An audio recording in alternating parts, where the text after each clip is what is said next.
మేడారం జాతరకు సర్వం సిద్ధం. మేడారం జాతర తెలంగాణ రాష్ట్రం ములుగు జిల్లాలో రెండేళ్లకోసారి నిర్వహించే అతిపెద్ద జాతర.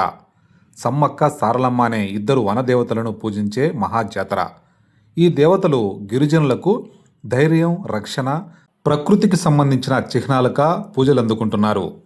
మేడారం జాతర ఆసియాలోనే అతిపెద్ద గిరిజన పండుగగా గుర్తింపు పొందింది. కేవలం గిరిజనులు, తెలంగాణ వాసులు మాత్రమే కాకుండా ఇతర రాష్ట్రాల నుంచి కూడా భారీగా భక్తులు తరలివచ్చి మొక్కులు చెల్లించుకుంటున్నారు. ఇక అసలు మేడారం జాతర చరిత్ర ఏంటి? అప్పట్లో ఎలా జరిగేది? ఇప్పుడు ఎలా జరుగుతోంది? మేడారం జాతర మరిన్ని విషయాలు తెలుసుకుందాం. మేడారం జాతర ఆరంభంలో కేవలం కోయ గిరిజనులు మాత్రమే పాల్గొనేవారు.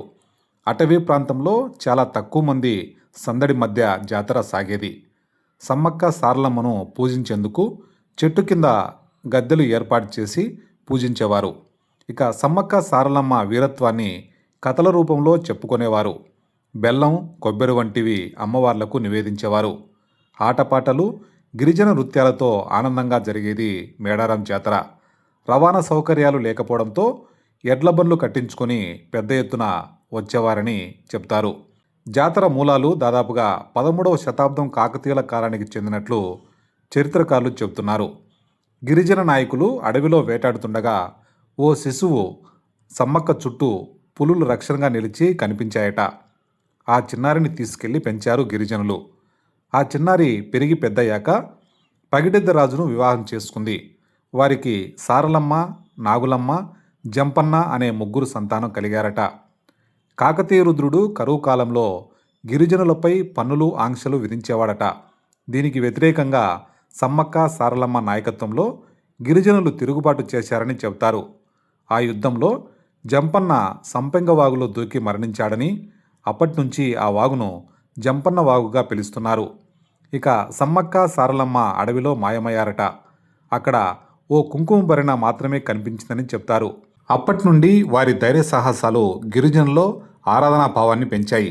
కొన్ని కథల్లో ఇది యుద్ధంగా కాకుండా ప్రకృతి రక్షణ, ఆధ్యాత్మిక శక్తులకు సంబంధించినదిగా చెప్తారు. ఆరంభంలో ఈ ఉత్సవం గిరిజనులకు మాత్రమే పరిమితమై ఉండేది. 1930కి ముందు బక్కయ్యపేట అనే గ్రామంలో జరుపుకునేవారట. కరువు, స్థలం కొరత కారణంగా ఈ సమావేశాలు 1935లో మేడారానికి మార్చారు. ఆ తర్వాత గిరిజనులతో పాటు ఇతర వర్గాల వారు కూడా అమ్మవార్లను దర్శించుకొని మొక్కులు చెల్లించుకోవడం ప్రారంభించారు. 1990లో ప్రభుత్వం నుంచి జాతరకు గుర్తింపు లభించింది. ఇక 2012లో మేడారం జాతర 1 కోటి మంది భక్తులు తరలివచ్చి మొక్కులు చెల్లించుకున్నారు. ఇప్పుడు దేశవ్యాప్తంగా అంతర్జాతీయ స్థాయిలో ఆకర్షణగా మారిన మేడారం జాతరను తెలంగాణ కుంభమేళా అని పిలుస్తున్నారు. గిరిజన యువత ఈ సంస్కృతిని కాపాడుకుంటూ వేడుక జరుపుకుంటున్నారు. హిందువుల ఆచారాలతో మిళితమై ఉన్న గిరిజన మూలాన్ని కాపాడుకుంటూ జాతర నిర్వహిస్తున్నారు.